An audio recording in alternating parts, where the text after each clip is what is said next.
प्रार्थनान हेच मुचे मागणी, हीच मुची प्रार्थनान हेच मुचे मागणी. माणसाने माणसाशी माणसा सम वागणे, हीच आमुची प्रार्थना, हेच आमुचे मागणे.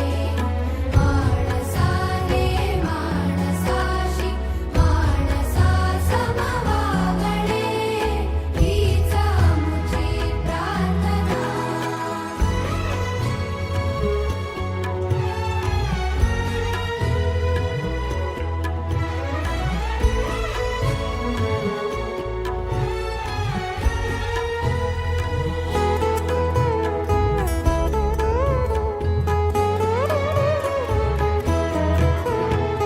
धर्म जाती प्रांत भाषा द्वेष सारे संपू